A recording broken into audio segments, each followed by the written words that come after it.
Mr. Friedman has a concern about the safety of smart meters, he does not have to have them. Is it PUC's decision that by allowing an opt-out, it can duck an obligation to consider the health or the trespass issues?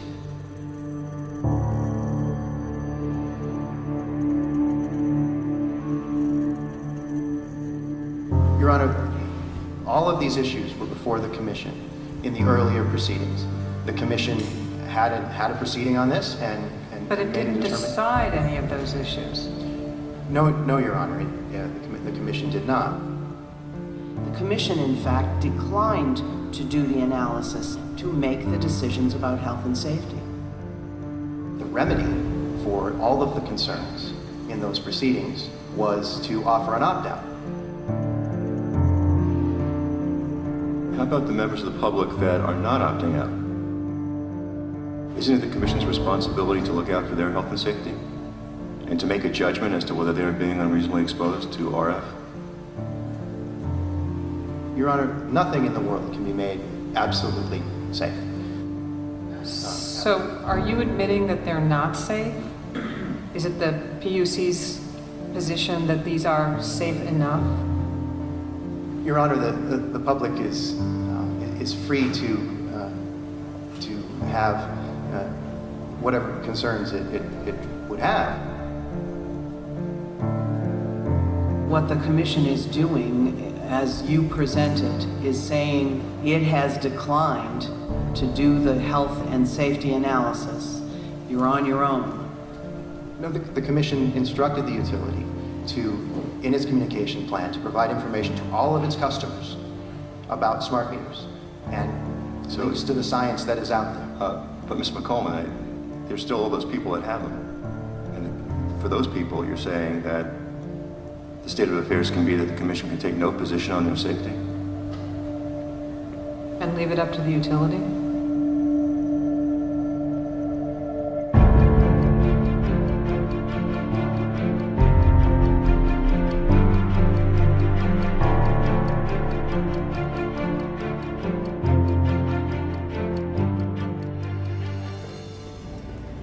About a year ago, a good friend of mine got ill, and there was no apparent reason why. And then she realized that her electric utility had installed a new digital smart meter, a wireless electric meter, at the same time as she got ill. As I looked into it, thousands of people have had the same experiences. So I wanted to figure out, is this really happening? Are people truly getting sick because of radiation coming from electric meters? I grabbed a camera and interviewed as many people as I could from all around the world to find out what's been their experience and what do they know. I had no idea the level of startling information that we would discover along the way.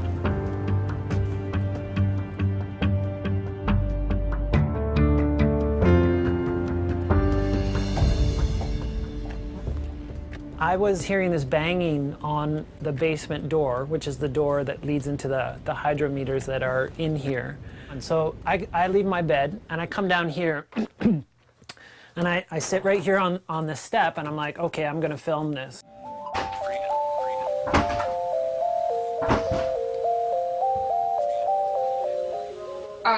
Sorry. I'm just putting in your meters. Your power's gonna be up for about 20, well, when I find the meters. They're down here, right? I'll show you the door.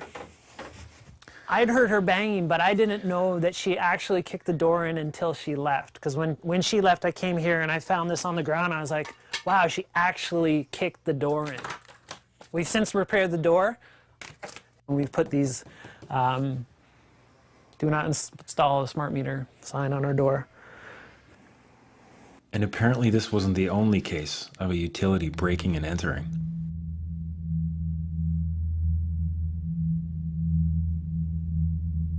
The morning the guy came in to change the meters, this had been shattered. He had taken a deadbolt cutter and cut up our chain and basically pried their door open and walked right in here. And when he left, the chain was laying on the ground and it was broken. The lock was broken also. Vandalized the property and forced his way onto my property without buzzing any of the building buzzers. So with billions of dollars being spent all around the world with zero public input, and with all of these concerns coming to the fore, I realized that there had to be some serious commitment behind the scenes to push this grid through. A smart meter is part of a much bigger picture and a much bigger design. A smart meter is really just the attachment that goes on an outside of a home or a business. A two-way transmission device that ties into the larger smart grid plans that are being built out across the world. In my research into this, I found that utilities around the world were stating that the smart grid will deliver enhanced energy security, reduced greenhouse gases, improved urban air quality, and increased grid asset utilization.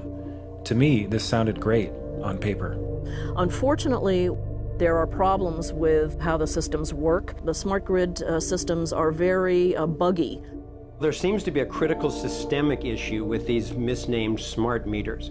They're actually causing fires, in many cases, after they're installed. After hundreds of blazes with very few admissions of fault, the insurance adjusters are catching on. And he says, jump in the car, we just got a call, your house is on fire. It was true. Michael Capetto's Upper Makefield home was going up, burning from a fire in his newly installed electric meter. Well, tonight there's a major development from PECO. After at least 24 fires and more than a dozen incidents of overheating, the energy giant is halting its controversial smart meter installation program. New Zealand, for instance, 422 fires were discovered as a byproduct of the smart meter installation there. The fire department was responding to numerous fires on a daily basis when that development first came about. And they're being installed by people who are not very well trained for the most part.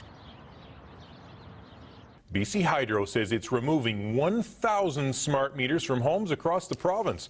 The company says the move is just routine testing. How many smart meter fires have there been?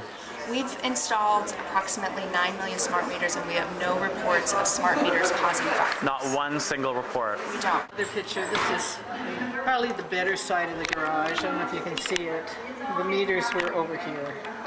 And so the fire department basically said that the meters started the blaze? If you just took one look at the wreckage and said smart meters and walked away and never called back or came back. Well, Brittany, you were saying earlier that there was no smart meter fires, and this lady right here has pictures of her smart meter that exploded on her house. Josh, can I ask you to stop recording? PG&E knows that they do catch on fire when they are remotely turned back on when a customer who is delinquent in their bill finally pays their bill. These meters catch fire. They know it, and they are covering it up. Taxpayer money has now gone to some of the largest corporations on the planet. General Electric, for instance, is the largest manufacturer of smart grids. They're being manufactured in China. As part of the 2009 U.S. bailout, $3.4 billion was funneled into a national smart grid stimulus, later increased to $11 billion. This created a scenario where utilities were given a massive financial incentive to go along with the program. And because they went after the stimulus money, they needed to have a certain amount of their meters deployed before they could recoup the cost. In addition to that, they started billing customers for these smart meters months prior to any actual deployment of these meters to the people's homes. So the consumers have been paying for these smart meters all along, even if they didn't have one. According to Time magazine, President Obama originally suggested pouring $100 billion into a smart grid at a time of economic crisis immediately following the 2008 election.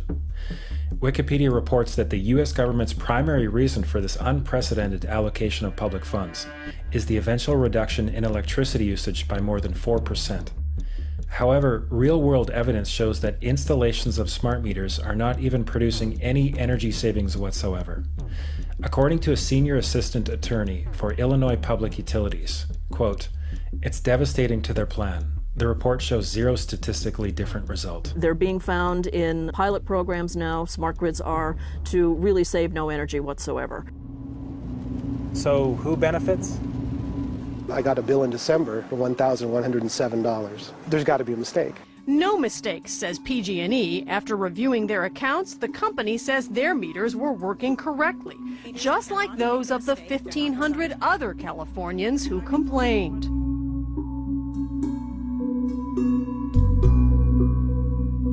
consumer advocate Mindy Spatz says that still doesn't explain something else. Customers with the smart meters claim that their energy usage has inexplicably risen since the meters were put in. So in other words, it makes it look like all of a sudden they're using twice as much energy as they used to use. Exactly. An experiment by some students at Stanford is raising new questions tonight about the accuracy of PG&E's controversial new smart meters. People all over the state have been complaining about inflated bills. 7 on Your Side's Michael Finney is here now to tell us more about the students' experiment. Like so many others, these students' PG&E bill went through the roof at just about the same time their new smart meter was installed. We start the week with an explosive investigation into the massive mistakes being made with power bills. Serious flaws affecting every electricity user with a smart meter have been uncovered. And when this whistleblower told his power company what he'd found, they offered to pay him off. This exclusive investigation by James Thomas has sparked calls for a national inquiry. Why is it that in Ontario, California, Texas, Australia, all these other jurisdictions, the rates have been doubling and tripling, and this is a fact. And we are told that the bills are going to stay the same, it's actually going to bring the bills down, it's going to be more efficient, and all these things. Then when the bills go up, all these denials start to come in. Well, actually, you were just using more energy. The best one that I like to hear is actually the meter's more accurate. These cost increases from widespread systemic inaccuracies of smart meters are separate from the additional cost increases, which will be based on time of use. It's all about money. We're going to be charged for time of use one day. It's coming. The result is that people that are reducing their energy usage are actually experiencing their energy costs going up rather than down. This is the irony of the situation. But hang on a minute. Isn't the whole point to lower electricity bills for everyone? I mean, what we're seeing so far with increased bills has to be just a bump in the road, doesn't it?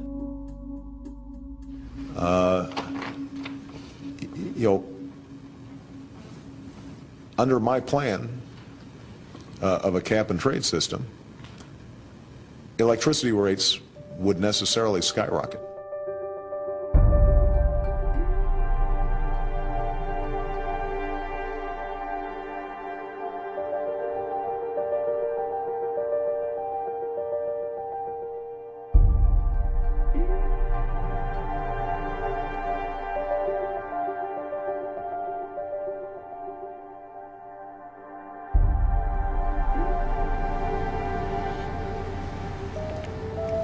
The next thing I started to hear about was how this worldwide smart grid program was making the entire power grid vulnerable to cyber attack.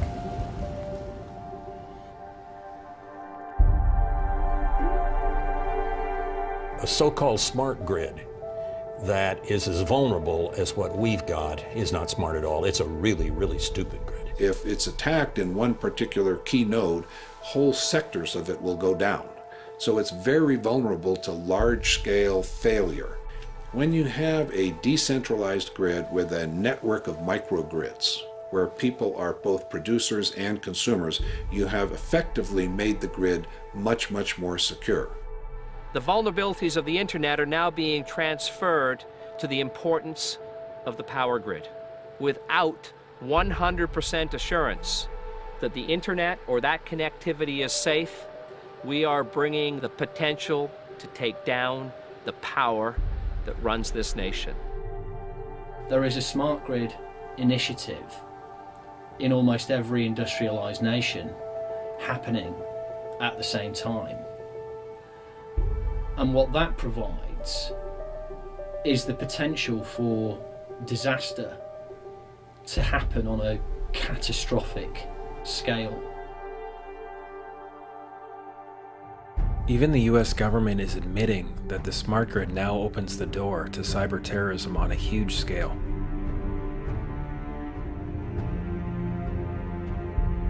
The Washington Post reported on the Inspector General's findings that utilities and government didn't seem to care about the new hacking vulnerabilities. Energy officials knew of these weaknesses but approved plans for the projects anyway. My journey of investigating deeper into this worldwide program began in British Columbia. They knew about smart meters years ago. They could have been talking about it, but they kept it quite secret. They thought perhaps they could introduce it, simply do it, and no one would respond. We'd all forget. And they designed legislation that would make this possible, the installation of these smart meters, because without the legislation, obviously, it would be going to the Utilities Commission. They'd be looking at it, they'd be assessing it, they'd be studying it, they'd be addressing all the concerns we're talking about now. That's their role. And that's been cut out of the process. There's no two ways about it. This is a tax. This is a $1 billion tax placed on the people of British Columbia without a single word of debate allowed in the legislature. It was a terrible idea. Without the ability for the public to get honest, transparent answers from the government and from BC Hydro, they were left to their own devices. Which for many BC Hydro customers meant turning to the internet. And a quick Google search of smart meters will give you thousands of pages of bad news. We have a large number of British Columbians, over 100,000, that have not yet received meters, and it's because they don't want them. It has nothing to do with a lack of technology. It has nothing to do with the labor shortage. It's customers that are saying no. Recently, the Union of BC Municipalities, which represents the local municipalities everywhere throughout British Columbia, voted to put a moratorium on the rollout of smart meters. So that means that the grassroots and the people who represent the grassroots in this province are against this rollout. And yet, Rich Coleman, the Minister of Energy, and his government are saying, well, you know, too bad, tough luck. This is a mandate. This is being pushed down your throat by a company that is not responsive, by a government that is not responsible, and it's being done in a collusion that's designed to undermine the individual rights of individual people in communities across the country and around the world. So our provincial government has rewritten laws, is ignoring a democratic vote by all mayors and councillors, and is also ignoring resolutions from more than 50 local municipalities who have passed additional independent moratoriums on installation of these meters in their own cities. Despite numerous calls over several weeks, BC Hydro declined a request for an interview. Corix Utilities, a company installing the meters, didn't even want to return our calls. Do they have the right to refuse the new meter? The meters are a necessary upgrade to the electricity grid. Okay, but this is non-negotiable. You must have the new meter? They are a necessary upgrade to the electricity grid. Okay, I'll try this one more time. Legally, are you allowed to refuse the new meter? You're uncomfortable with this question. I'm just trying to figure out how best to answer that. What does it say about our political system? Have we completely gone the way of corporations? Is there any representation left? Well, I'm very reluctant to use the word fascism as a student of history. I mean, we're nowhere near that. But the corporatocracy is the word that I'm comfortable with.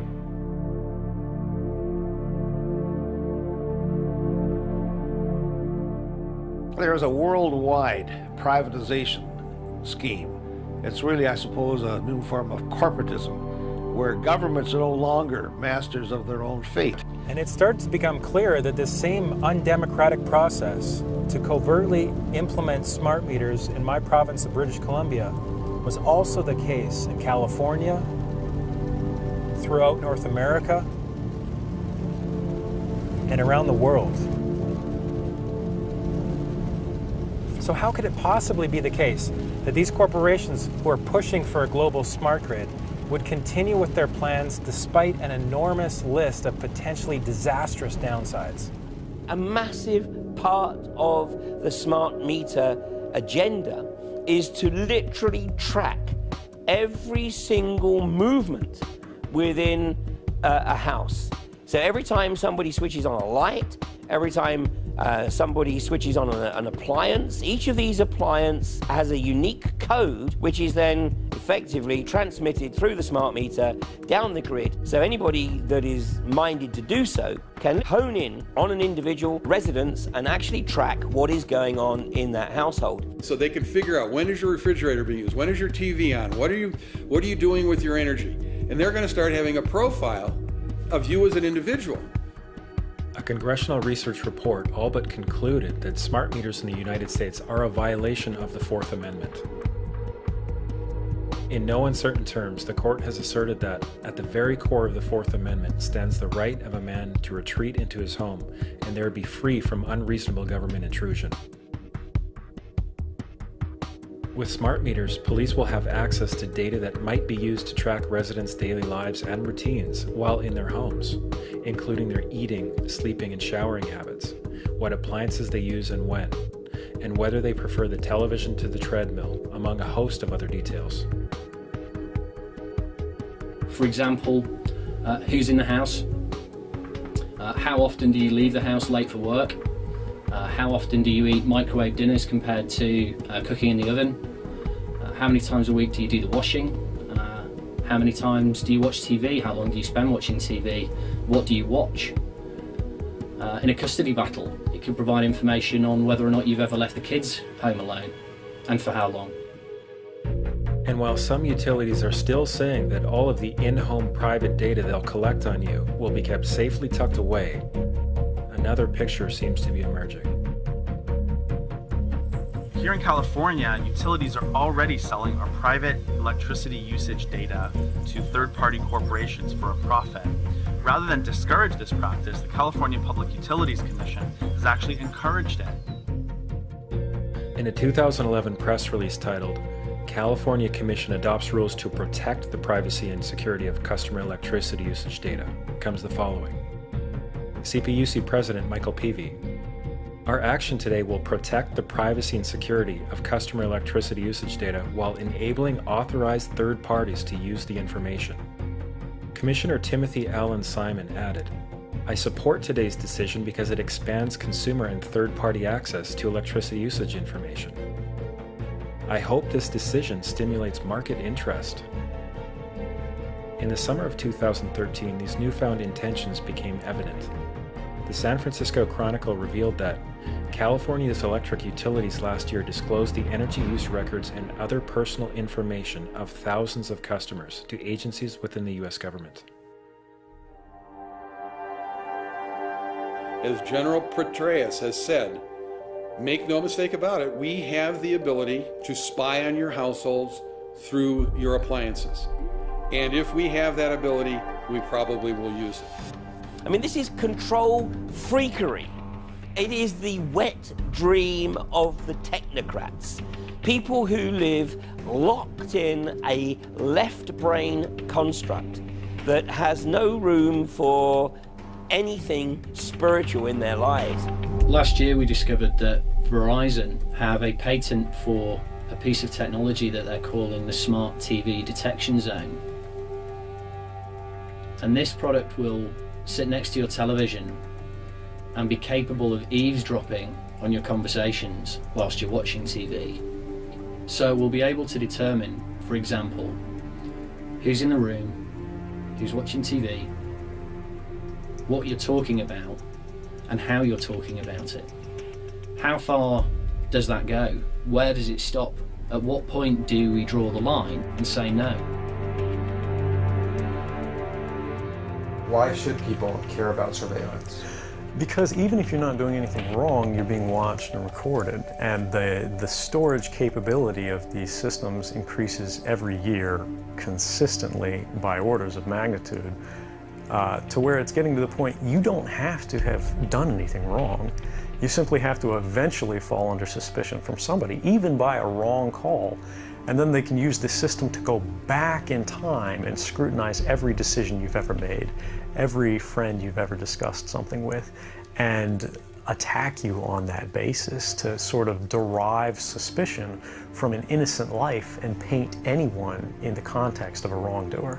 Let's look, for example, at the CISPA bill.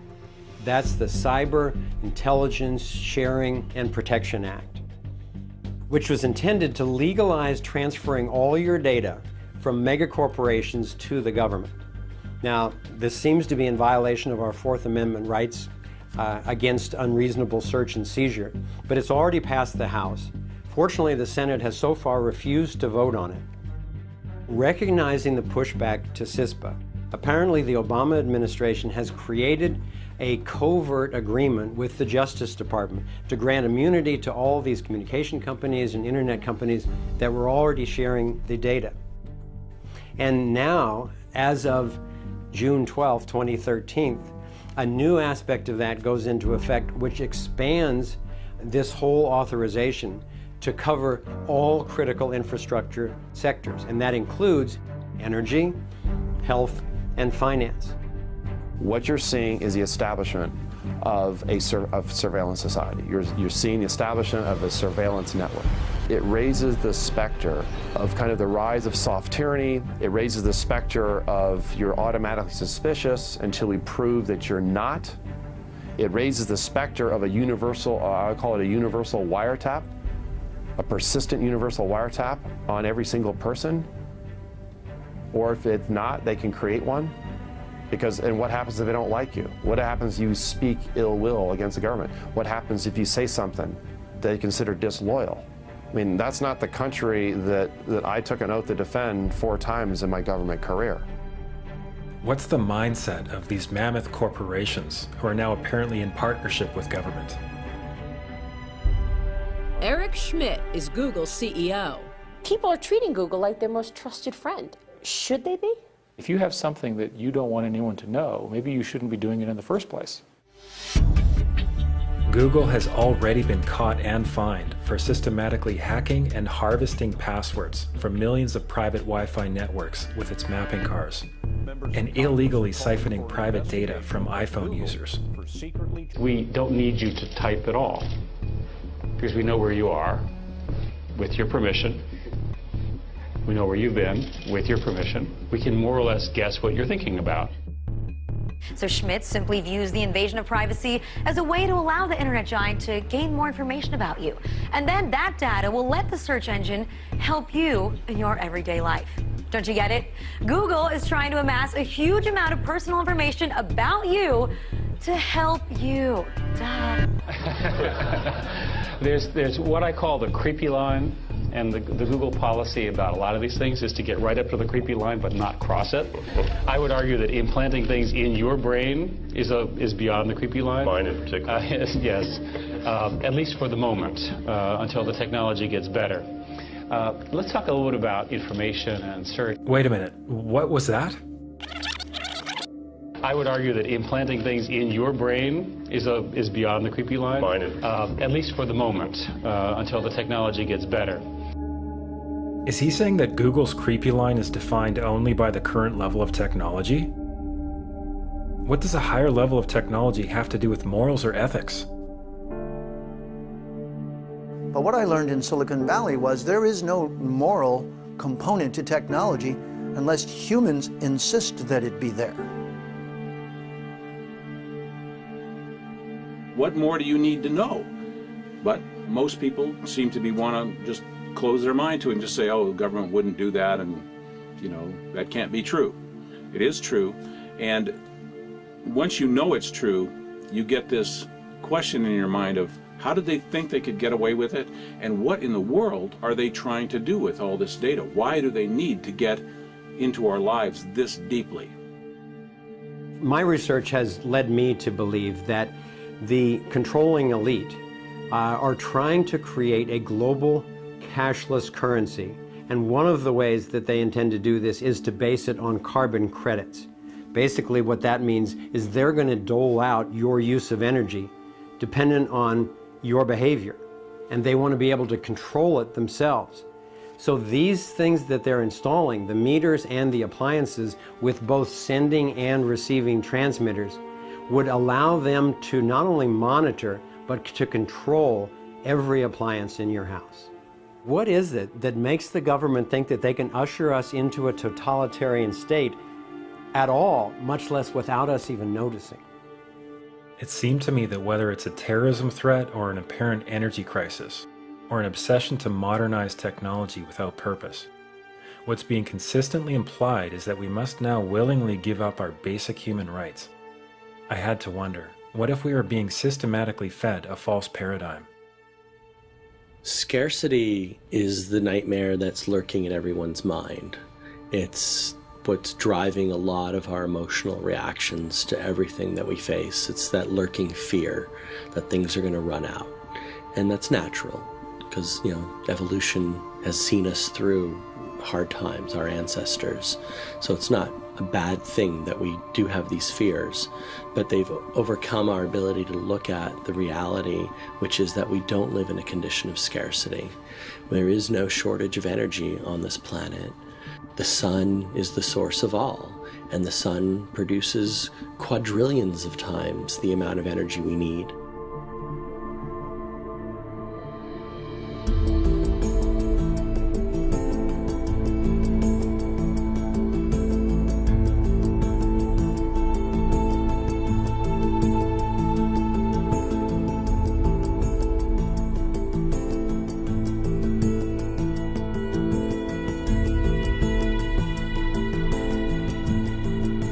I've personally had the privilege of visiting numerous laboratories where inventors are successfully creating technologies which access off-grid energy in whole new ways.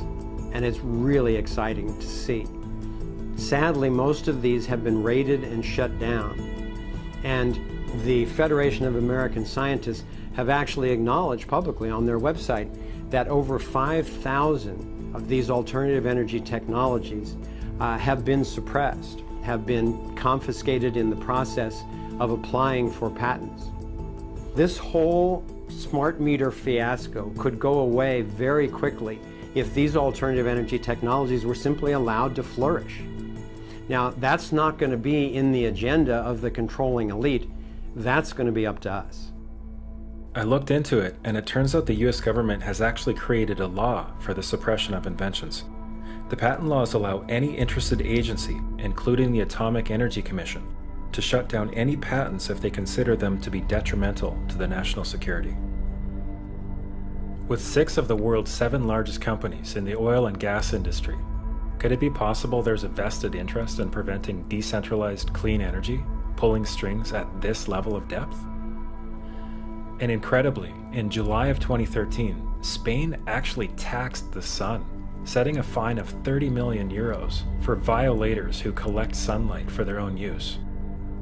While billions and billions of taxpayer dollars continue to be spent for a centralized control grid, are we still expected to believe that this has anything to do with going green? Whenever human beings are invested historically in a particular technology, then power structures build up around that fight for their own interest, just at a time when a change is about to take place to a better way of doing things. They fight for their existence like a creature fights for its existence. They are the dinosaur that is just about to become extinct, which is the need for overly centralized power producers.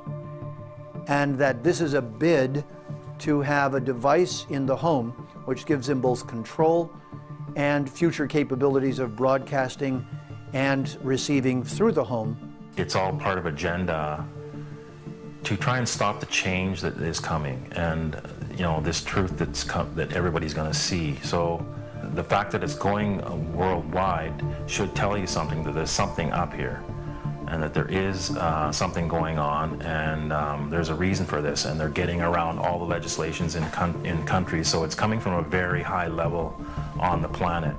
Industry and government are forcing these into the households of people without their choice and without informing them about what could be the outcome. And whatever is happening to Americans with this technology is going global. Every one of these energy companies in the United States is embedded in an international grid of energy delivery, and they're working to control every household across the world using this kind of technology. Wait a minute, this isn't what I asked you to do. All I asked you to do is deliver electricity to my house, not monitor my house, not broadcast throughout my house. When I was in Silicon Valley in 1980, this was being discussed. It was who was going to take over the home, the energy companies? Was it the phone companies? Was it the energy companies? Whose line of access to the home was going to allow a single point of access to the home? But it didn't escape everyone that however they delivered everything to you, made you totally dependent, gave complete access, and could be a two-way street. But what no one knew at that time was that a method of technology would be used whose byproduct was essentially radiation.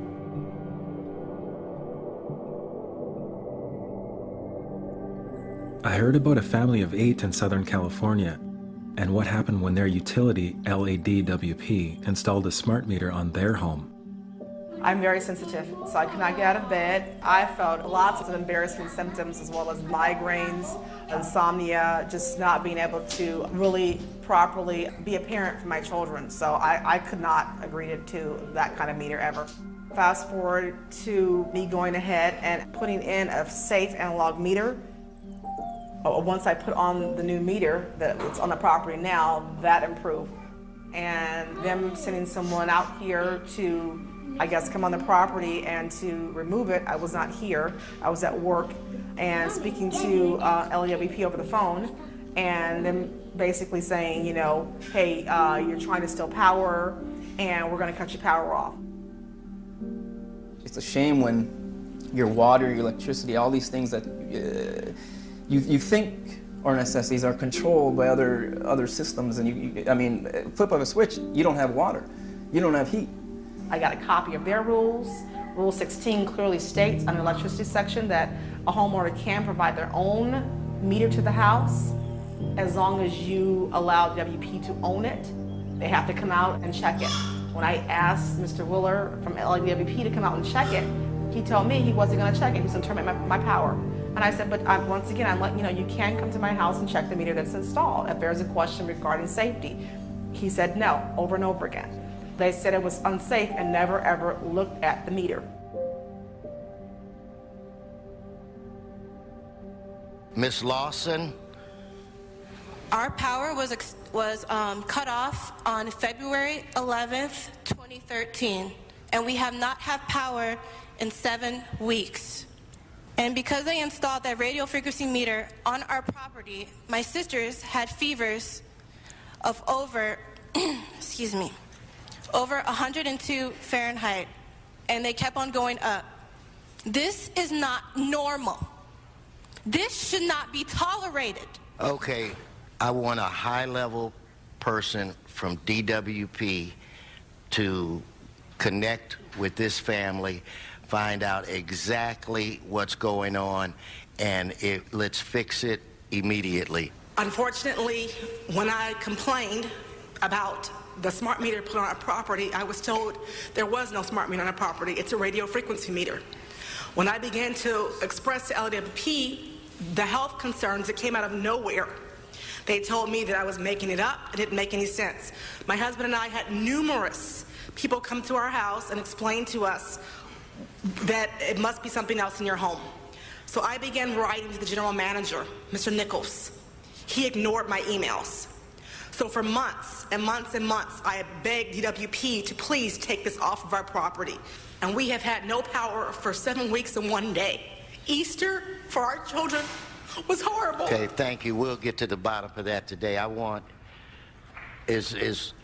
somebody on the phone right now. Is anybody here from DWP? Looks like Tom's on the phone right now. And Mr. Buscaino, I'm on this, so I will, one way or the other, find out what's going on with the Lawson family. I'll find out today. So the very next day after the city council meeting, our power was turned on. DWP came to the house, so we've had power since April 1st, 2013. Right. And Amina, how does it feel to take a stand and then to ultimately for the situation to be corrected? Well, it feels great to actually go out there and fight for what you believe in, and not just sit on the sidelines and say, oh, well, this is happening, there's nothing I can do about it, but just actually know that you can do something about it and that you can't give up. Just always fight for what you believe in. In May of 2011, the World Health Organization classified radio frequency radiation as a Class 2B potential cancer-causing carcinogen. The utility companies will tell us that the meters are only on for 45 or 60 seconds a day and that they're safe. So the next stop on my journey to verify the facts was with Dr. David Carpenter, a Harvard-trained researcher at the University of Albany, New York. Under court order, Pacific Gas and Electric admitted that their smart meters generate 14,000 spikes of communication per day. The utilities have often held that smart meters are not a problem because they communicate with the utility rather infrequently, maybe a couple of times an hour. That doesn't matter how frequently they communicate to the utility.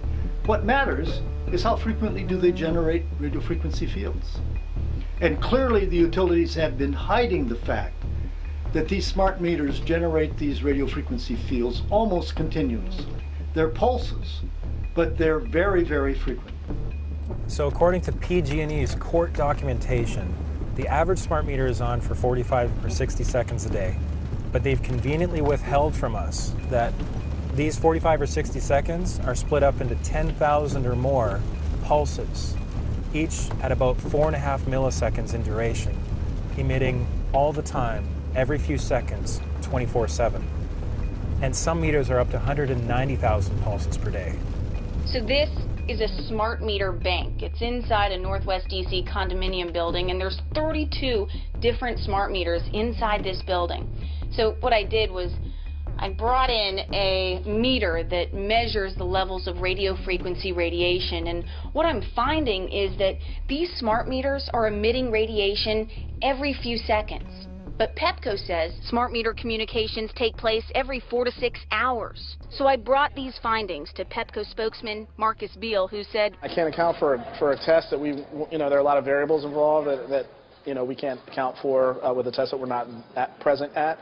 But, we're confident in the specs of our meters and the safeness of the meters at this point. So I asked Pepco if we could go out with their experts to do their own test. They told me they would look into it. And just to be clear, we're not saying whether or not this radiation is dangerous. That's up to the scientists, and it is currently the subject of a very heated debate. The definition of a smart grid is a wireless system that will fundamentally turn every single appliance in your home into the equivalent of a transmitting cell phone. That's every computer, every television, every furnace, every air conditioner, every coffee machine, every printer, every single appliance that you have in your house will eventually, in a smart grid, have an antenna that's embedded into it that will transmit your usage data to a smart meter on the outside of your home that will then transmit your usage data to another tower receiving that usage signal that will then go to the utility company for supposedly billing purposes. Not all signals will just be about your individual use. There will be aggregate meters that will bounce signal from house to house to house within a neighborhood that will then accumulate all of the usage data that will transmit that to the utility company. Now, what that will do is that the end metering system that is transmitting all of that data will be firing an RF signal at many, many times a second, which will increase the average homeowner's radio frequency radiation exposure exponentially. This picture shows some aphids on the leaf of an orange tree shortly after radar equipment was installed at a nearby airport a number of years ago. I noticed that every few seconds all the aphids would tense up in unison and do sort of a little dance, as you see in the picture. Upon further investigation, I found that the interval of time between the activity of each dance coincided exactly with the rotation of the radar rotor device at the airport, which was a distance of approximately 14 miles. And we now have vast amounts of published science on microwave radiation and health effects. The data we're going to look at are all published science, testing results, or public standards. At the bottom end of the radiation scale of what's called power density or signal strength is the minimum level at which cell phones will work, which was found to be 0.2 billionths of a microwatt per centimeter squared.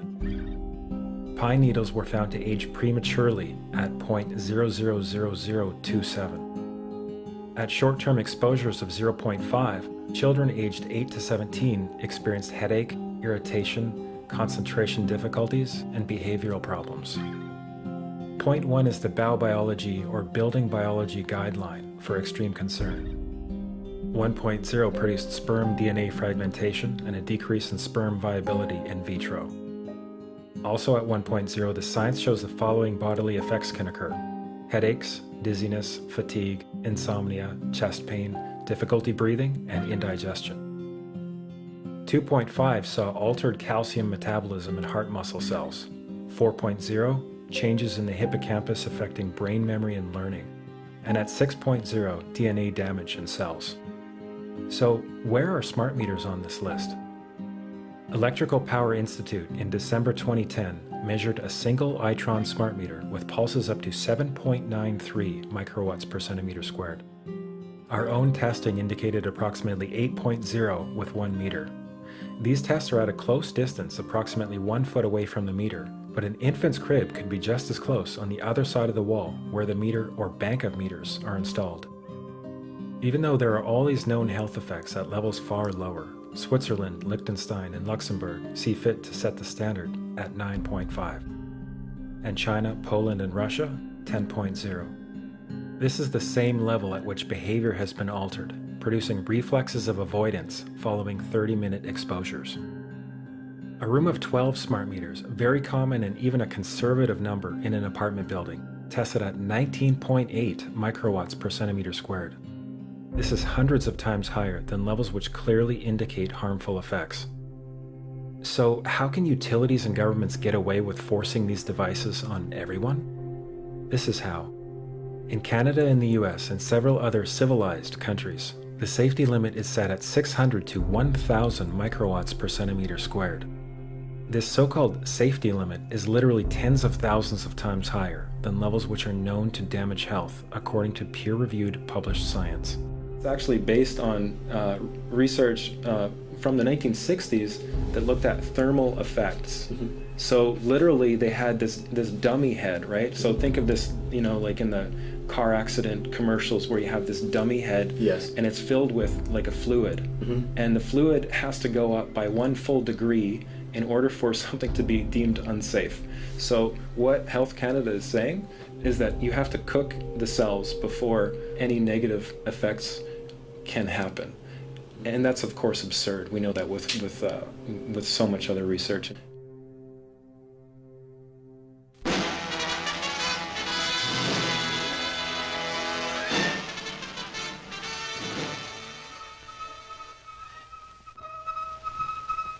There was an organization called the Committee on Man and Radiation. Essentially, the Committee on Man and Radiation intellectually framed this as a controversy that there was no such thing as a non-thermal effect. That thermal effects were the only good science, and they had good science on their side, and anyone who said otherwise was either a crank or needed to be dismissed from the area altogether. One website in Central California has posted more than 300 letters received from those suffering functional impairments since having their meter, quote, upgraded. The one thing all these people had in common? Their utility did not tell them the dangers associated with the new meter. Our concern is that smart meters add to this multiple source exposure to radio frequency radiation. Radio frequency radiation that we know causes a variety of biological effects, and where we have very strong evidence that it causes disease, specifically brain cancer and other diseases.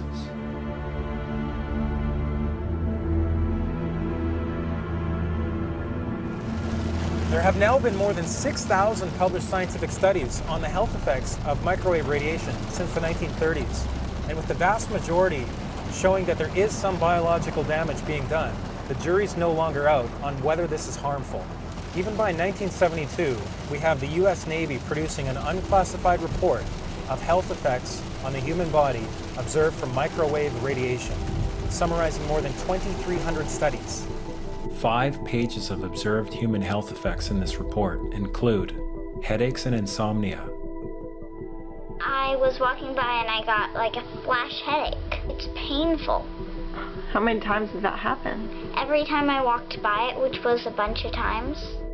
Vagomometic or irregular action of the heart. They were installed in my house, and shortly after that, I started experiencing pretty significant heart palpitations. Anxiety. I was nervous a lot and I couldn't sleep. Chest pains. I started getting this intense chest pain. And changes in the operation of implanted cardiac pacemakers. Well, my heart would speed up to do about 170 beats a minute, and I could normally control any arrhythmia that I would have before just by meditation and relaxing, and the smart meter I couldn't bring it down. And you found that when you were in that electromagnetic field, your heart was going to high rates of arrhythmia. Yes, and it wouldn't happen all the time. It happened the first time was 8 months after the meter was installed, and then the second time it occurred was 6 months after that, and then it went 4 months after that, and then went 2 months after that. So you became more and more sensitive. More sensitive as the time went by. And you found that when you were able to remove the meter, that you did recover. Correct, yes. Yeah. Another serious health complaint about these devices is what's known as dirty electricity, caused by the converter between DC and AC current. It appears that utilities do not wish this aspect of the health issue to become widely known. I can't tell you how many people have called me who became dreadfully ill the minute one of those got put on their house. Dirty electricity is, the best synonym is electrical pollution. We understand air pollution. There's clean air, there's polluted air. There's clean electricity, there's polluted electricity. Dirty electricity is the major pollutant that comes into your house on your wires, riding piggyback on the 60 cycle. The real evil about the smart meters is everybody gets one, the whole neighborhood. I mean, every house in a development, every apartment in a building has got one of these things. Each one's got a switching power supply in it, and they're all big generators of dirty electricity, and I'm certain it's the device that changes the AC to DC. After having 12 upgraded meters installed on her bedroom wall, Rosa Perrick began experiencing headaches and insomnia. I lived through Nazis, communist soldiers, Cossacks. Nobody damaged my health as much as smart meters did. This is supposed to be my golden years. Instead, these are my bloody years. You did not give me option. When you came and installed, you did not give me option. I didn't have no option. You came after me. You deceived me. I have something to show you. This is I have no control when I'm going to bleed, when my nose is going to bleed. This is the blood from my nose. I cannot even sleep on my own bed anymore. I have to close the door to the bedroom and sleep on chairs in the living room or put the mattress down, sleeping bag on the floor.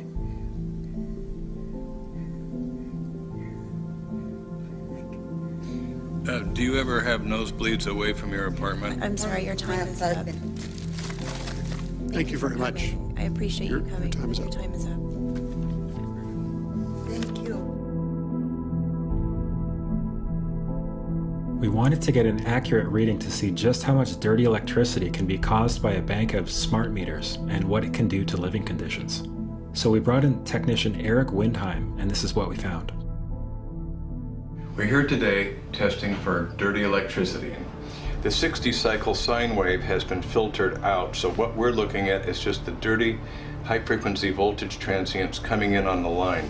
These are very hazardous to your health, and they create a huge electrostatic field charge inside your house, with all of your wiring being antenna, and you being on the inside of this antenna cage. So let's plug this meter in and see what kind of a reading we get. We're seeing levels here at over 20,000.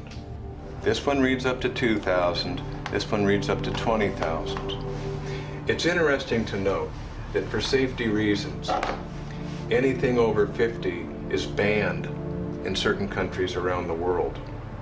When you get up to 75, I've been informed that the electricity goes internal to the human body. In this room here, we're over 20,000. This is a hazardous environment to live in. I made a call to a government agency.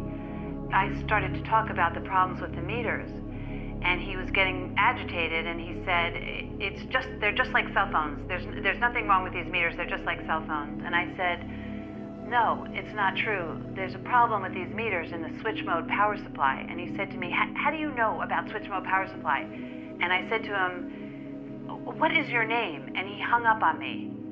And then about 10 minutes later, he called me back on a different phone, and he told me there is a problem with the switch mode power supply. He knows about this, but he can't talk. And I think that a lot of people are scared to talk, and a lot of people know what's going on here. Electricians know, people at Con Edison know, but I don't think they know what to do.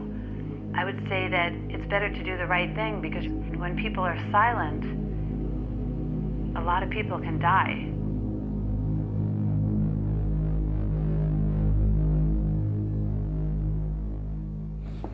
All right, we're getting on the plane to go to Salt Spring for the day. Looking forward to it after a comedy of errors this morning. And here we are. Beautiful day.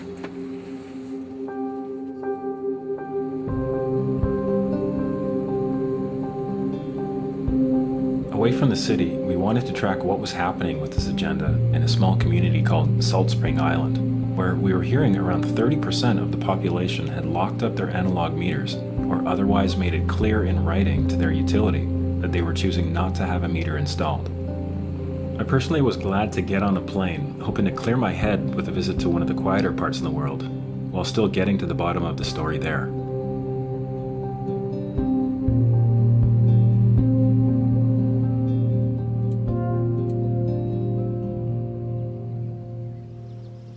We know that you have refused a smart meter. Okay. The meter that will be installed onto your premises here will not be functioning as a smart meter because there are no receivers established.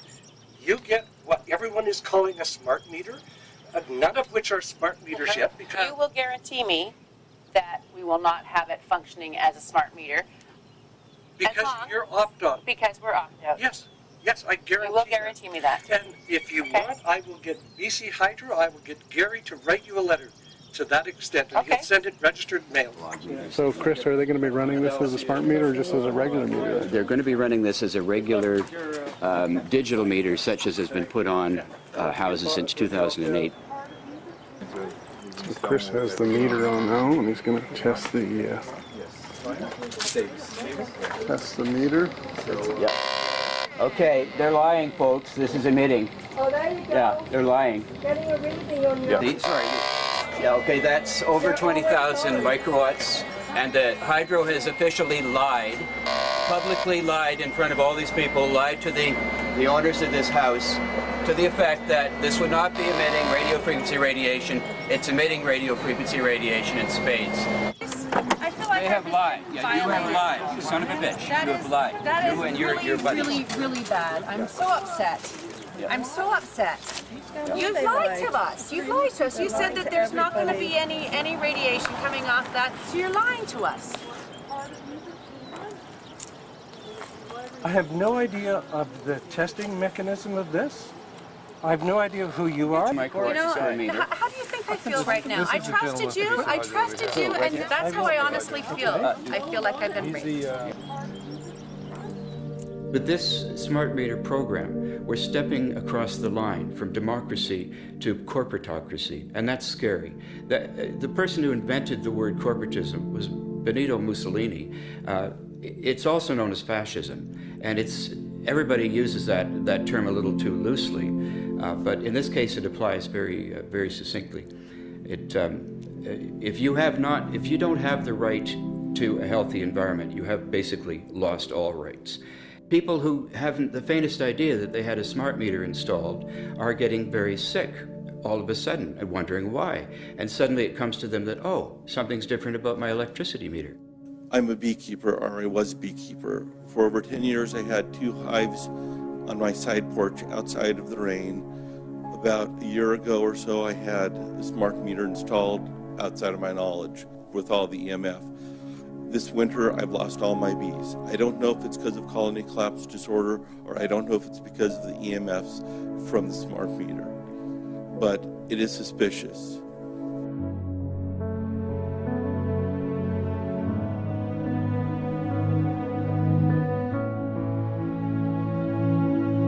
The consequences of this development have also been predicted by the critics for many decades and can no longer be ignored.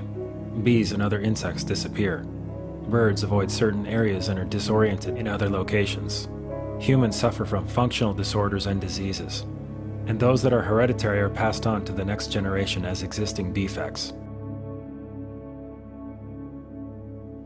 When you look at the study you did with mice, do you think there's a chance that within the third generation of females, they may be irreversibly sterile? Not in the third generation, but in the fifth generation, and that would for humans be something in the order of 150 years ahead of us. And of course, then it's too late to say that you are sorry, and it's very too late to say stop.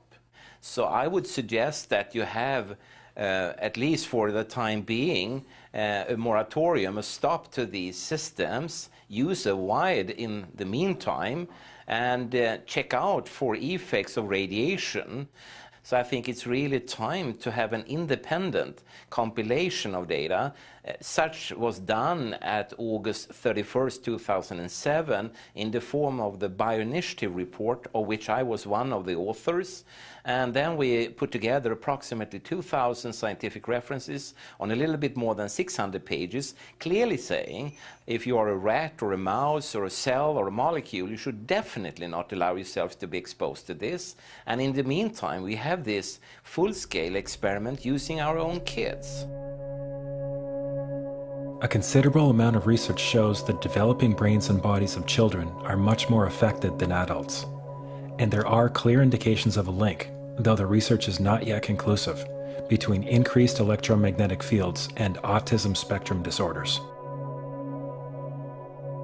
The number of children to be diagnosed autistic doubles every 5 years now. Neurological disease, Parkinson's, MS, ALS, autism, learning disabilities in children, behavioral problem in children, that's all exploding exponentially. The only development that parallels the exponential increase that we observe in neurological disease is the exponential increase in exposure to man-made electromagnetic fields. We took 10 autistic children and went back to the sleeping location where the mother was when she was pregnant with that child and compared it with the sleeping location of a mother that gave birth to healthy children. We had 10 mothers in that group, 10 mothers in this group. And in the group of the autistic children, we found that the measurements that we got for the microwave exposure was elevated compared to the group of children that were normal. The fetus is affected. The exposure to man-made electromagnetic fields has become the first factor that could be isolated ever in autism that could predict autism.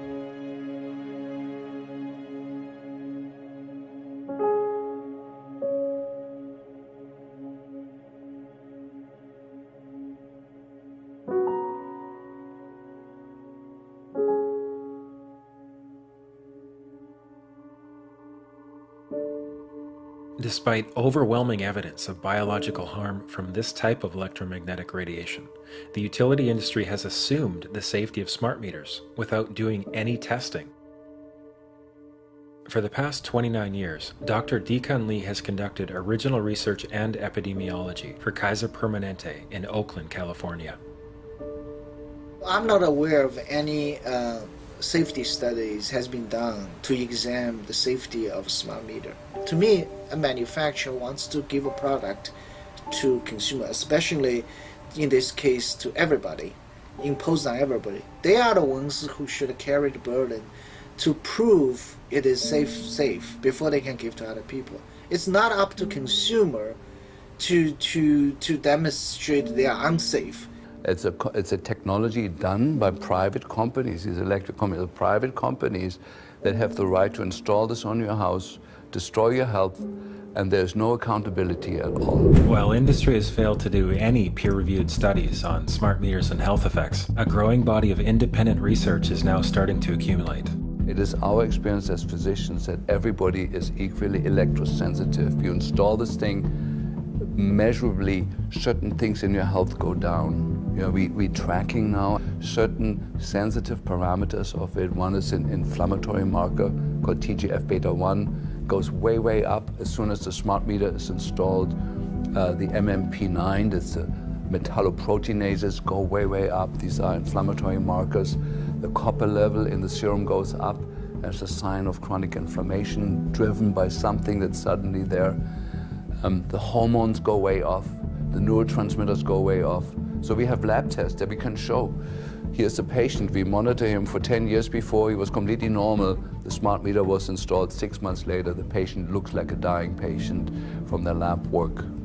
And we find those changes even in people that say, well, my wife is sick since the smart meter's in there, but I'm totally healthy.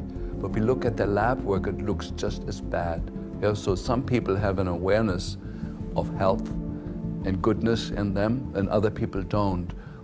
But from what our experience is that everybody is affected by it. It's not just a few 3% of electrosensitive people. Did you hear about people coming to you as far as having complaints about illness? We were made aware of health complaints following installation of smart meters, and we wanted to verify this using our field work. So I measured the field of about 30 different people while they stood 1 foot in front of the smart meter, and in every single case the human energy field was obliterated as they stood in front of the smart meter. We wanted to then verify this at the physical level using dark field microscopy. And then we also did a control group to find out if the old analog meters had the same effect on the blood as the smart meter.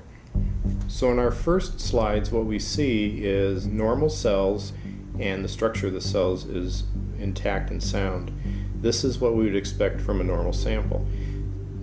With the subject standing 1 foot in front of the analog meter, there were no significant changes to these blood samples in any of the 3 that we tested.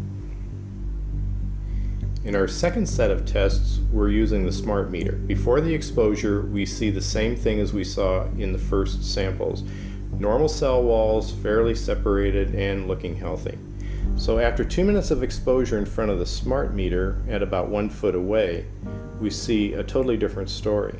Sample 1, you can see a lot of degradation in the cells. The cell walls have been broken, and you see changes in the cells which are called mycoplasma. It shows a mutation to the cell.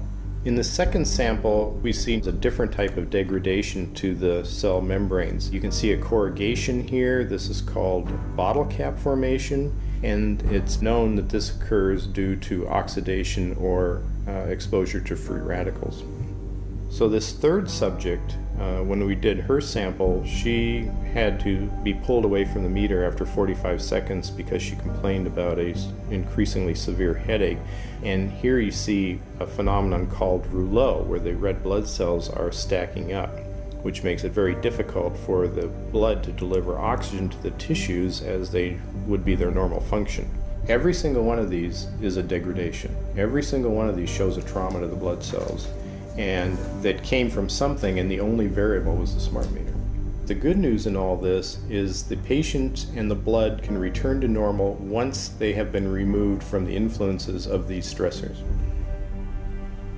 So this thing about electrosensitive, 3 or 5% of people are affected and everyone else is okay, I mean, what do you have to say about that? Well, everybody we've tested so far has been affected. And we know everybody that I tested to see if there was a change in the body's energy field, every single person I tested was affected. So 3 out of 3 people were affected negatively. One of them became symptomatic. The other 2 didn't have any noticeable symptoms, yet the changes showed up in the blood. There are changes whether they feel them or not. Maybe they're not out there complaining about it or trying to make other people aware of what it's doing to them, yet they're still being affected by it. While most of industry continues to use fine print and loopholes to evade accountability, there is a worldwide paradigm shift steadily underway. 60,000 doctors in the American Academy of Pediatrics are paying attention.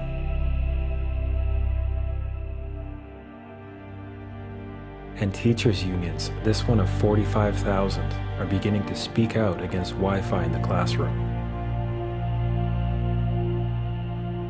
Some regions are taking steps to cut the power of cell phone masts by 90%. And in many areas, towers are starting to come down altogether. But governments such as the US want smart grids and high-powered Wi-Fi mesh networks to blanket everywhere and everything, as industry cleverly camouflages itself, concealing the harm it is doing. Amazingly, our centers of medicine are seeking to bathe newborns in wireless. And this has continued on because the official line is that microwave radiation is safe enough.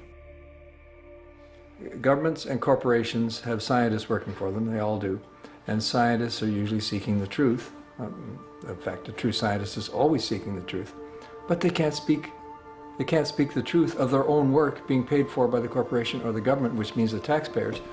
And I know so many scientists that have been muzzled, and if they speak the truth or they become whistleblowers or whatever, they're fired or they're demoted or they're imprisoned in their career so their career can't advance.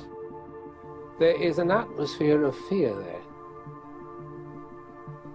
These people are held up as examples of what will happen to you if you do not toe the line.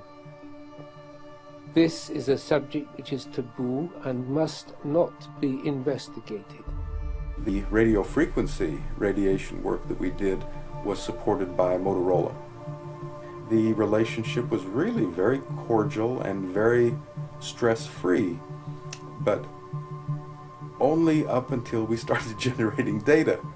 These folks were very, very upset and began to talk about how are they going to handle this, what sort of spin can we put on this, what can we expect from this, and from that point on the relationship changed. What we saw was that Motorola began to exert more and more control over the work, telling us what to do, telling us how to write abstracts, what to say in the abstracts, what to say in the papers, how to do the work. No, don't do this. Yes, do it this way. This was unacceptable.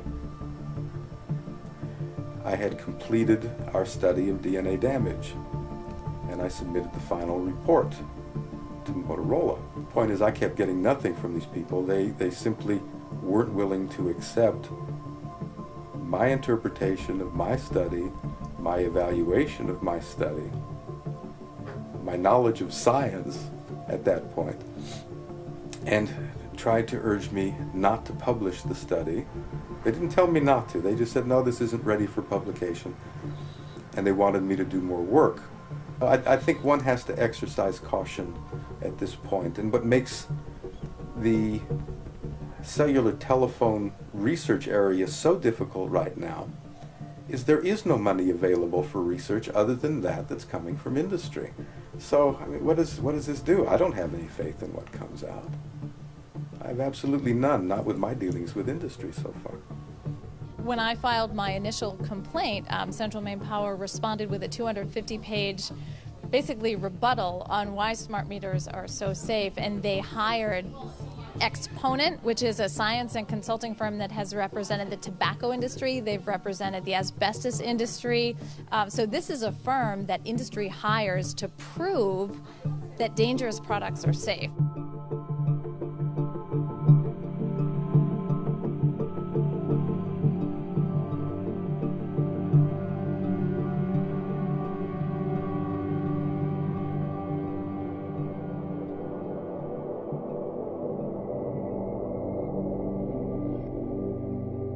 In 1996, Congress passed the Telecommunications Act, which included a provision called Section 704 that took away state and local governments' rights to resist antennas on health or environmental grounds.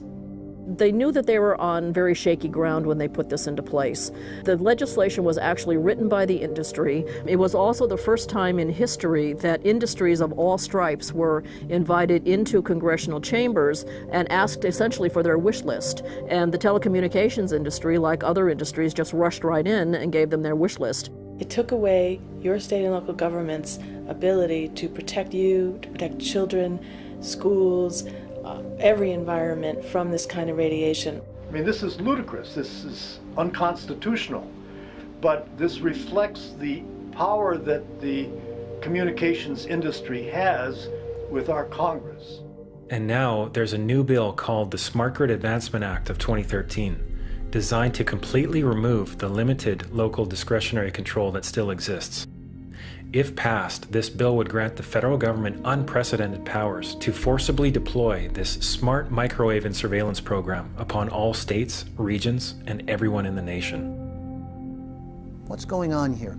This is a wireless device which is unproven scientifically, which all the evidence so far proves is dangerous or questionable, which should therefore be studied intensely before it's released to the public. Clever people called the technology smart to make it seem intimidating so no one would question it. Some smart ad man came up with that and got paid $300,000 to call it a smart meter so you would feel less knowledgeable, which they know we feel, and then you wouldn't question the smart people putting it in your house. So I call them not smart meters, dangerous meters. I started wondering, how are our future generations being affected by this unprecedented increase in electromagnetic radiation?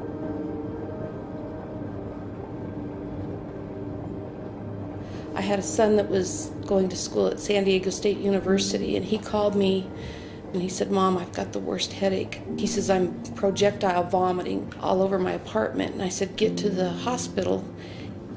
And the emergency room doctor at Sharps Memorial Hospital in San Diego called me, and he said, "Your son has bleeding in the brain." And I said, "We'll be there immediately." And my son had surgery that evening. When he got out, Dr. Tanawai told us that my son had brain cancer, and it was either the very worst or the second worst type of brain cancer you could have. It was nothing but chaos for 7 months. We moved him back home and had to pack everything that he owned in California and brought him home, and he only survived just shy of 7 months, and he died October 11th of 2008.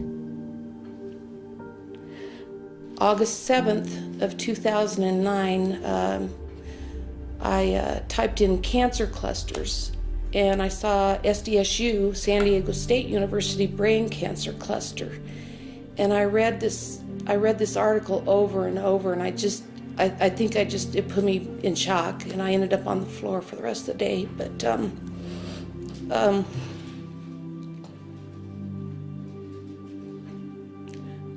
sorry.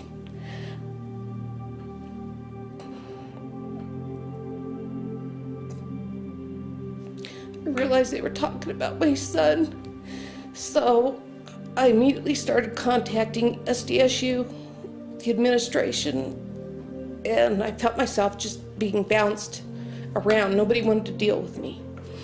So I got in my car and I drove out to San Diego for the whole month of October of 2009. And I went over onto the campus. In these articles, they talked about a cell tower. And I went over there, and there's this huge cell tower that's outside of this building, which towers above Nassatir Hall and room 131, where all these kids and people have come down with brain cancer.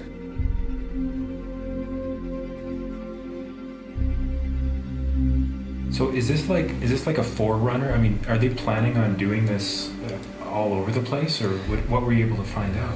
This is a backbone node to the supercomputer center at UC San Diego.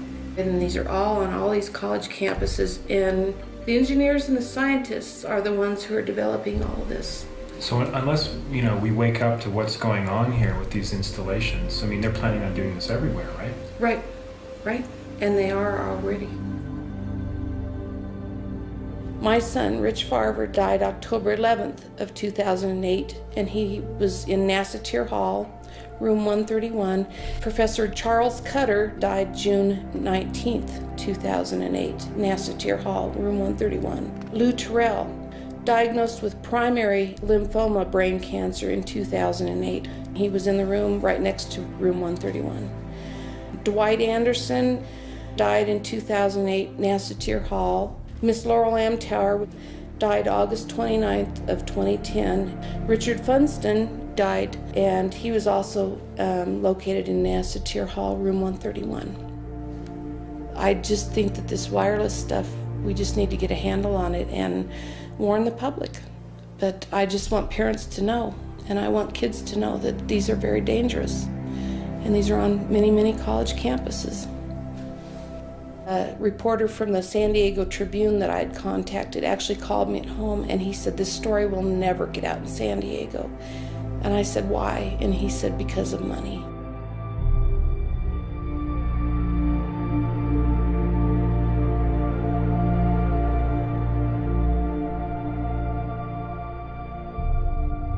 After having interviewed more than 70 people from 4 countries, witnessing the profound emotion from those whose lives have been ruined, I felt myself wondering if I could ever really make a difference against corporations that are so powerful and so willing to put money before life itself.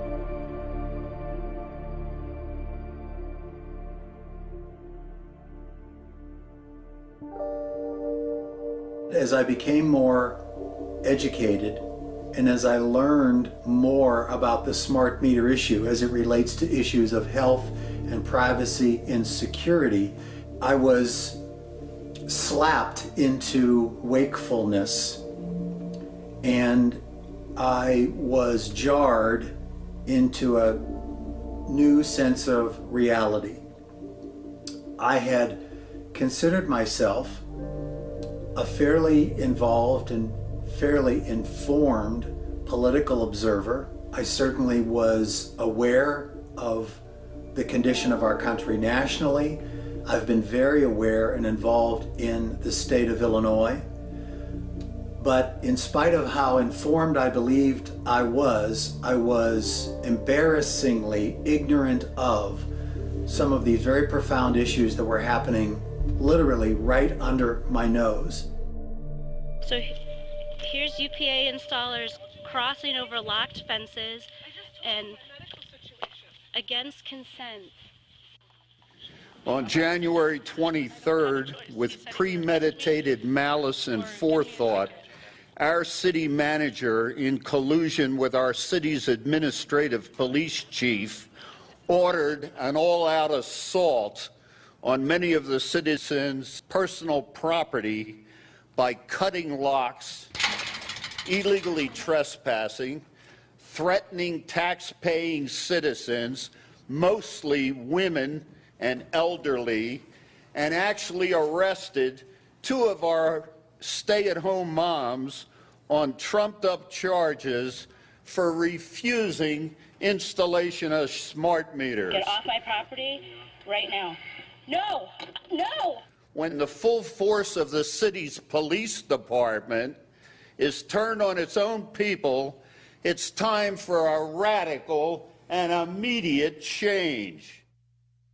Now, I just spoke with Naperville City Manager a few minutes ago, who says the city is within its legal rights to enter private property and install those smart meters. The meters, they say, are their property. He also says that the meters are safe.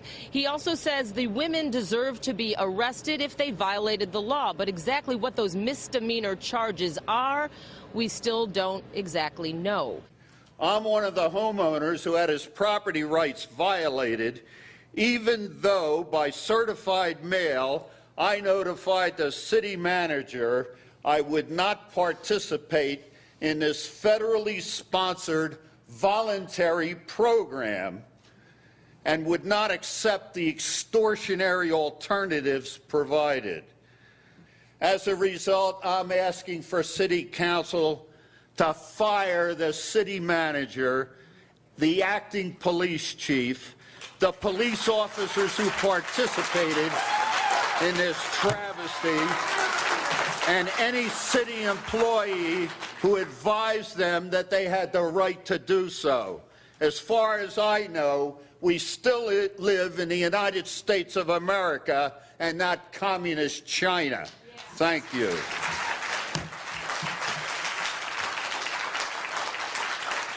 There will be a 5-minute recess until you settle down and obey the rules, or we won't continue. We have a 5-minute recess. This is thankfully a contrast to the behavior of most city councils, who are made aware of the facts. One of the first U.S. states where these devices were deployed was California, where dozens of local governments have issued moratoriums against the rollout.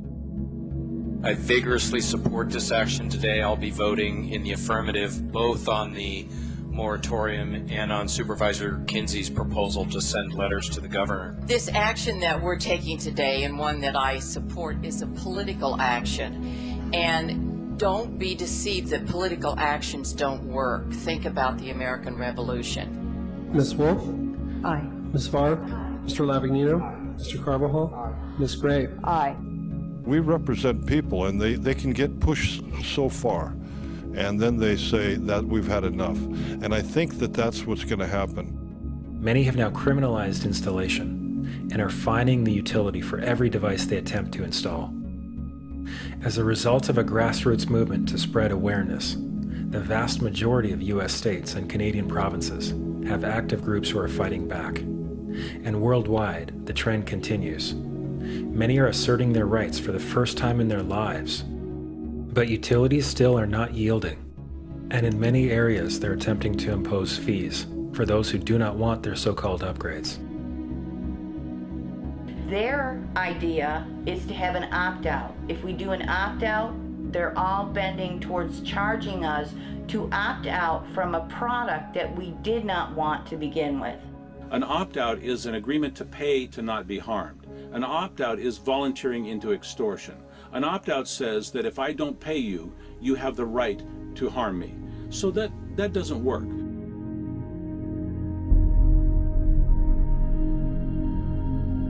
They are embarking on a monstrous act of deception. They are saying one thing, but you're getting something else. And I see that as a form of extortion. You either take our energy the way we want to give it to you, or we're going to cut it off. That's extortion. That's a criminal offense.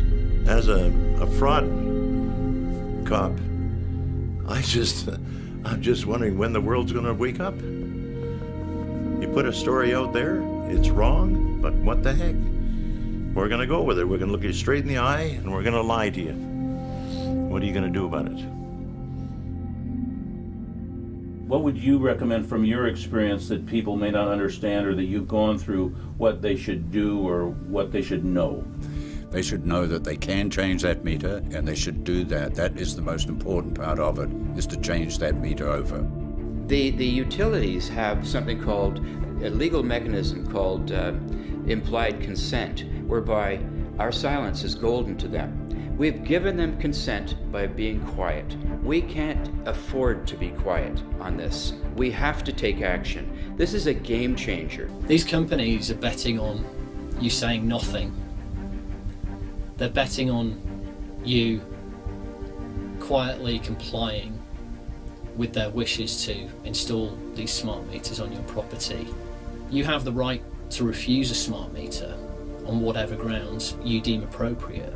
If you send them a notice that says, I do not consent, and if you attempt to put one of these on my house, I will put an analog meter on in self-defense.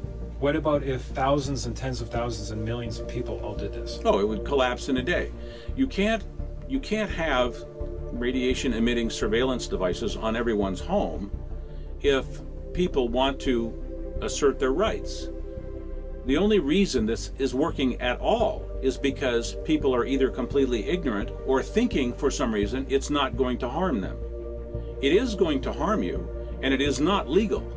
And you now are forced, because your power company is pretending like it's all okay, you're forced to become the authorized party and to become the enforcer. You have no choice other than to accept this harm. So we're in a very strange time in history where your power company, that's supposed to be this innocent provider of electrical service, has become your assailant.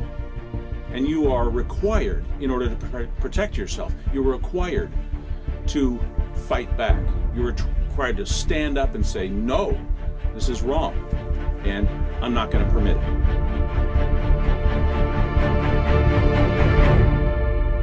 In a modern electronic democracy, this is how you vote. You vote by having a well-formed opinion on an important issue that could take away your rights.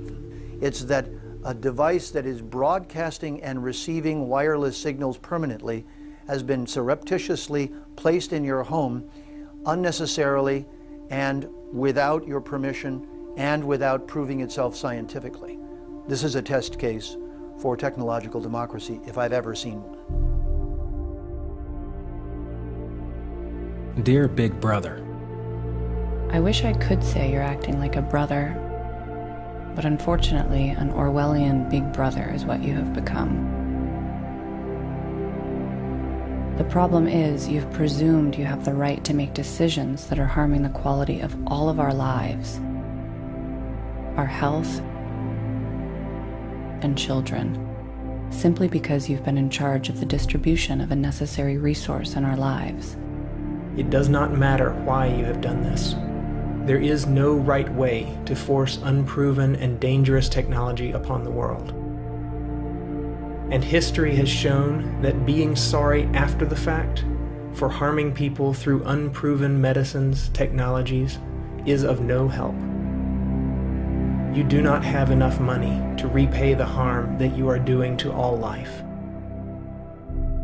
From the acknowledged dangers of genetically modified foods, to preventing new ways for people to generate energy, to invasive, untested devices for monitoring and control, you have created problems and forced false solutions in the name of saving the planet,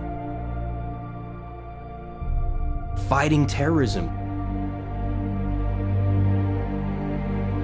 or increasing corporate efficiency.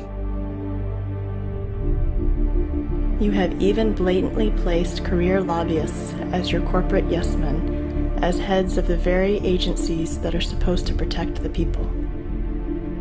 Now you are deploying wireless digital surveillance and broadcast devices upon everyone without disclosure. This is a preemptory attack against the principles of a free society and a taking away of our rights to make decisions. It is not your place to make these choices for us. By behaving this way, you have gone from an asset to society to a tyrant acting behind the cover of corporate freedom. You have gone from the brotherhood of man to the Orwellian big brother, who treads upon our trust and goodwill for profit and control only. This is no longer acceptable. You and your agents will be held financially and criminally liable for your actions, as corporations and as individuals. The excuse of just following orders will be of no avail to those going along with this. We're now at a turning point when great numbers of people, even those on your payroll, those most subject to your campaigns of half-truths and skewed science, are beginning to see higher, are being inspired to speak out and bring down your dreams of dictatorship, and are courageously creating solutions. This is just the beginning. But as we begin to peel back the layers, we begin to realize that the smart meter issue is really more a symptom rather than a disease. And now we get it. And now we see behind the curtain. It's like the Wizard of Oz. Once you pull back the curtain, that illusion of the big head up on the screen no longer exists. You can still see it, but you know that the guy behind the screen is manipulating that. You've moved past that truth. You cannot go back to the illusion. So once you know the truth like that, it's kind of like that. You just know it. I can see when you do that, that thing does that. Then you are making that thing's not real, right? It's that simple. One way we can look at what we're talking about here is how we can co-create, imagine, and implement together a genuine economic security for all, a environmental and moral integrity in our policies and how we live together, also creating a pollution-free environment across the globe, and finally, a society in which individuals experience a kind of self-reliant prosperity, generosity, and dignity for all, not just for the elect few. This is a vision that is eminently doable, but only if we do it all together.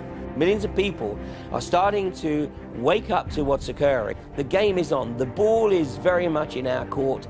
You know, we have a tremendous opportunity, but we have to engage in that game.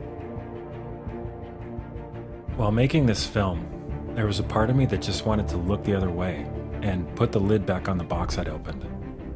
But once I saw the magnitude of this issue, I thought of all the people in my life that I care about, and I knew that I had to share it as widely as I could. Whatever your political party or belief system, we're all in this together.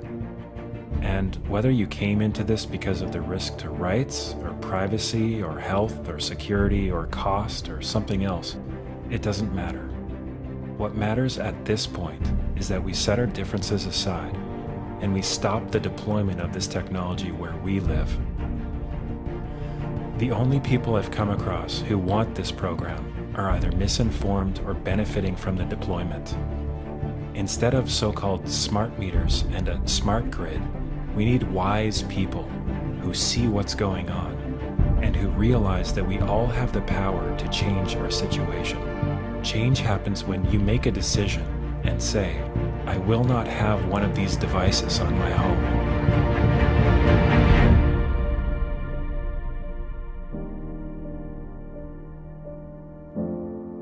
There is no legal requirement for you to have one of these meters, even though utilities are trying to intimidate people into accepting it, as if it was the law. To assert your choice and protect your foundational rights and health, you need to notify your utility, otherwise the choice will be made for you. Share this film online with everyone you know. You can also host a screening in your community or for your city council. It starts with us, but we are not alone. All around the world, this is a time of social awakening. A wave is sweeping the planet, inspiring millions of people to stand up to corrupt corporate governments. The veil of illusion is lifting, and we're all finding our voice. Because this agenda is being implemented as we speak, we all have to act now. Not only can we make a difference, but we must. Together, we will build a safer and more abundant world.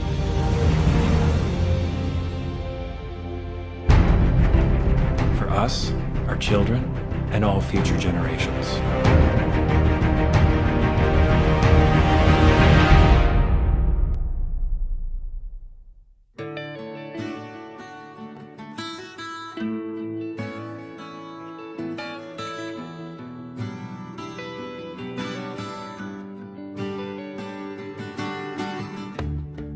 I know you're scared to be yourself sometimes. This world can be so blind.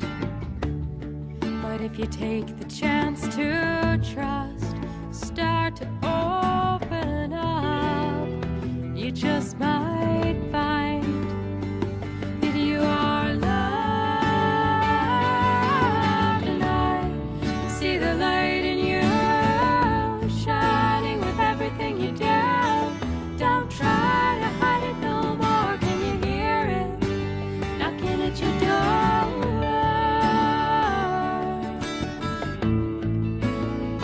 The light in you.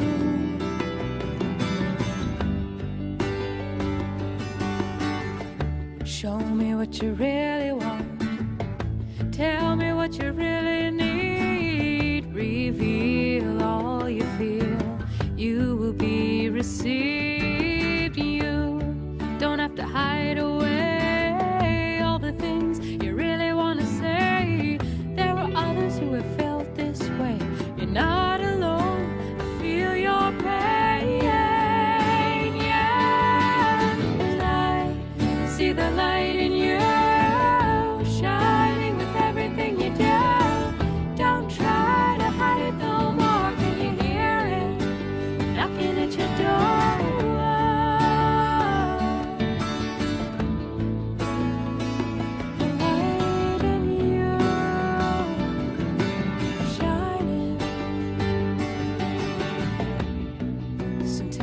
Sometimes it's dark and cold. Sometimes you're feeling all alone. Sometimes you don't know